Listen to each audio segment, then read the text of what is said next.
আমি স্বচক্ষে দেখতেছি ঢাকার মধ্যে ভূমিকম্প আসতেছে। যদি বাংলাদেশে জাতিসংঘের মানবাধিকার সংস্থা যদি বাংলাদেশে যদি প্রতিষ্ঠিত হয়, আল্লাহর কসম অনতি বিলম্বে ভূমিকম্প আসবে। দুনিয়ার কোনো শক্তি ওই ভূমিকম্পকে আটকাতে পারবে না। ওই ভূমিকম্প আসতেছে। যদি আপনারা এটাকে সহজভাবে না নেন, আপনারা যদি মনে করেন যে আচ্ছা একটা সংস্থা হচ্ছে, অসুবিধা কি, এটা সাধারণ বিষয়, এটা দেশটাকে ধ্বংসের দ্বার প্রান্তে নিয়ে যাবে। এই ভূমিকম্প আল্লাহ রাব্বুল আলামিনের একটা আযাব। আল্লাহ রাব্বুল আলামিনের আরো একটি আযাব হচ্ছে ভূমিধস। ভূমিকম্প, ভূমিধস এগুলো একসাথে আসে। ভূমিকম্পের পরবর্তী সময়ে ভূমিধস হয়, কখনো কখনো আগে ভূমিধস হয়, পরে ভূমিকম্প হয়। কখনো কখনো আল্লাহ রাব্বুল আলামিন এক বছরে ছোট ছোট অনেকগুলো ভূমিকম্প দেন। কাসরাতু জালাজিল, একটার পর একটা অনেক অনেক অনেক ভূমিকম্প হবে। কিয়ামতের আগে নবী সাল্লাল্লাহু আলাইহি সাল্লাম বারবার অধিক পরিমাণ ভূমিকম্পের কথা বলেছেন।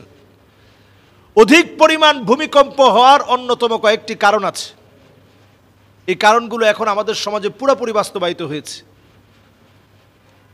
পুরোপুরি বাস্তবায়িত হয়েছে।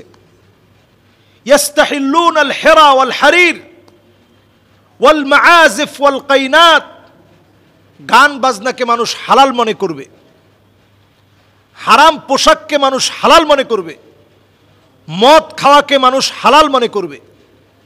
এখনকার সমাজে আপনি তাকিয়ে দেখেন, সামাজিক অবক্ষয় এতটা নিচে নেমেছে, আমরা হারাম পোশাককে হালাল বানিয়ে নিয়েছি।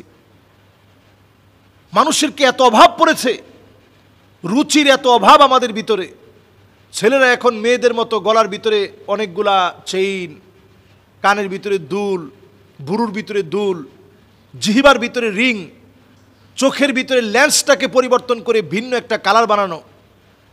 আবার মেয়ে সাজার যত উপকরণ আছে, মেকআপ টেকআপ দেওয়া, ফাউন্ডেশন দেওয়া, এগুলো সব দিয়ে বিভিন্ন রকমের ডিজাইনে একেবারে মেয়েদের পোশাক পরে হাঁটাকে এখন আমরা আধুনিকতা বলে মনে করছি। বিশ্বাস করেন আল্লাহর কসম, যারা এই দুনিয়ার ভিতরে হোমচুয়াল নিয়ে কাজ করছে, যারা এই দুনিয়ার ভিতরে পুরুষে পুরুষকে যারা বৈধতা দিচ্ছে, বিয়ে করাকে যারা বৈধতা দিচ্ছে, এই জমিনটা ভূমিকম্প হওয়ার জন্য একটা কাজই যথেষ্ট। এই একটা কাজের কারণে এই জমিনটা ধ্বংস হয়ে যাবে। আল্লাহ তাআলা এই জমিনের ব্যালেন্সকে আল্লাহ তাআলা উলট পালট করে দিবেন। নিচের অংশকে উপরে উঠায় দিবেন, উপরের অংশকে আল্লাহ নিচের দিকে ধাবিত করে দিবেন। আল্লাহ রাব্বুল আলামিন নাস্তানাবুদ করে দিবেন। পৃথিবীর এই সময়টা বড় ভয়াবহ, সামনের দিন আরো ভয়াবহ হচ্ছে। কারণ আপনি দেখেন রাশিয়ার যেই জায়গাতে ভূমিকম্প হয়েছে, অপরাধপ্রবণ জায়গাগুলোতে আল্লাহ তাআলা বিভিন্ন শাস্তি দিচ্ছেন। এবং আমরা গত জুমাতেও এই বিষয়ে কথা বলেছিলাম, অল্প কিছুদিনের ভিতরেই কয়েকটা আযাব আসতেছে।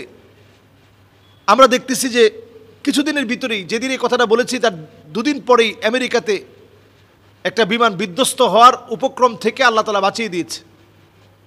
আগুন ধরে গিয়েছিল, রানওয়েতেই মানুষ দৌড়াদৌড়ি করে ছুটে বের হয়েছে। রাশিয়ায় ভূমিকম্প এটি এমন একটি বিষয়, এখন দিন দিন এর আশেপাশের অঞ্চলগুলোতেও ভূমিকম্প বাড়বে। উজবেকিস্তান, তুর্কমেনিস্তান, কিরগিজস্তান, এ সব জায়গাগুলোতে ভূমিকম্প বাড়বে। যেই জায়গাগুলোতে মুসলমানদেরকে নির্যাতন করে এখন তাদের মদতপুষ্ট ব্যক্তিদেরকে দিয়ে শাসিত হচ্ছে, ওই জায়গাগুলোতে ভূমিকম্প হবে। ভূমিকম্পের মধ্য দিয়ে আল্লাহ তাআলা মুসলমানদের ঈমানকে একটু নাড়াচাড়া খাইয়ে দিতে চান, জাগ্রত করতে চান যে তোমাদের সজাগ হওয়ার সময় আসছে। ভূমিকম্প নবী আলাইহিস সালাতু ওয়াস সালামের হাদিস দিয়ে বোঝা যায়, কিয়ামতের আগে বারবার ভূমিকম্প হবে। কাসরাতুজ জালাজিল, একটার পর একটা ভূমিকম্প হবে।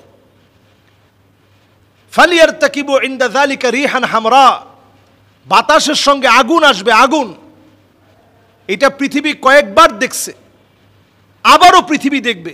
বাতাসের সঙ্গে অদৃশ্য আগুন আসবে।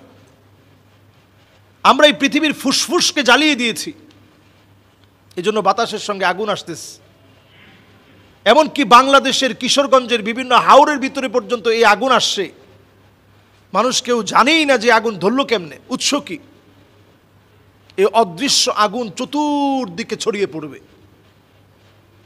নবী আলাইহিস সালাতু ওয়াস সালাম এরপরে বলছেন, ফালিয়ারতাকিবু ইনদা যালিকা রিহান হামরা খাসফান ওয়া মাসখান ওয়া কাযফা, এমন অবস্থা হবে, ভূমিকম্প হবে, ভূমিধস হবে, হাজার হাজার মানুষ নিরাপত্তাহীনতায় ভুগবে। আমি আমার বাংলাদেশকে বলি, যেই ভূমিকম্পটা রাশিয়াতে 8.7 মাত্রার একটা ভূমিকম্পের কারণে ভয়াবহ অবস্থার দৃশ্য আমরা দেখছি, এইরকম একটা ভয়াবহ ভূমিকম্প যদি বাংলাদেশে হয়, আমাদের দেশের নাম নিশানা মুছে যাবে।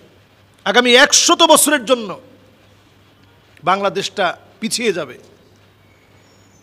আল্লাহ রাব্বুল আলামিন ছাড়া আমাদেরকে বাঁচাতে পারে এমন কোনো শক্তি নেই।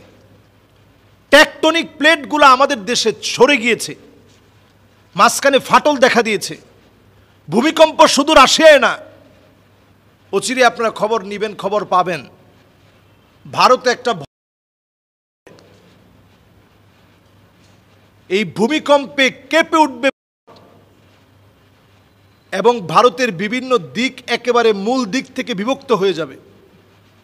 আমাদের দেশের জন্য আশঙ্কাটার শেষ নাই, কারণ আমরা গুনার সাথে প্রতিযোগিতা লাগিয়েছি।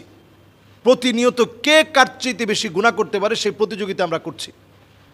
এই প্রতিযোগিতামূলক গুনাহের অধ্যায় যদি আমরা না ছাড়ি, আল্লাহ রাব্বুল আলামিন আমাদেরকে এই আযাব থেকে আল্লাহ তাআলা রেহাই দিবেন না। বিমা কাসাবাত আইদিন নাস, এটা আমরা হাত দিয়ে আযাবটাকে অর্জন করে এনেছি।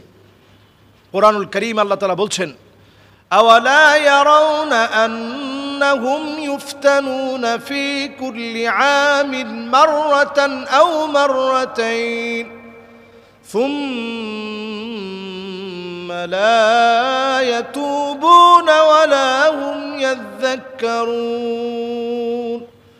প্রত্যেকটা বছরে একবার কিংবা দুবার আমি আল্লাহ তাআলা তোমাদেরকে পরীক্ষা নিই। বাংলাদেশের উপরে অনেক পরীক্ষা গিয়েছে, আল্লাহ সহজ করে দিয়েছেন। রাশিয়ার এই ভূমিকম্প আমাদেরকে সজাগ করে দিচ্ছে যে সামনের দিনে যে অনেক ভয়াবহ বড় বড় ভূমিকম্প হবে, ভয়াবহ ভূমিকম্প হবে, সারা দুনিয়ার জন্য একটা মেসেজ দিয়ে দিয়েছে রাশিয়ার এই ভূমিকম্প। সুতরাং এই সময়ে গুনাহ ছাড়া আল্লাহর কাছ থেকে পানা চাওয়ার কোনো উপায় নেই। আপনারা লাস ভেগাসে দেখেছেন, লস অ্যাঞ্জেলেসে আপনারা দেখেছেন, দাউ দাউ করে আগুন জ্বলে উঠেছে, আগুনের উৎস কেউ জানে না। এমনকি যারা মুসলমানদেরকে তিলে তিলে শেষ করতেছে, এই পর্যন্ত আল্লাহ রাব্বুল আলামিন দাউ দাউ করে আগুন জ্বালিয়ে দিয়েছেন। নিবানোর মতো ক্ষমতা নেই, নিবানোর মতো শক্তি নেই, কারণ এটা আল্লাহ তাআলা প্রদত্ত, আল্লাহ তাআলা দিয়েছেন। এর মানে দ্বারা এই আযাবগুলো আল্লাহ রাব্বুল আলামিন আমাদেরকে সচেতন করার জন্য দিচ্ছেন। আসুন এই সময়ে আযাবের ভিতরে আপনাকে আমাকে বাঁচানোর জন্য মুসলিম উম্মাহকে নিয়ে আমরা চিন্তা করি এবং নিজেরা গুনাহ ছেড়ে দিই। আল্লাহ তাআলা আমাদেরকে তৌফিক দান করুক, আমিন।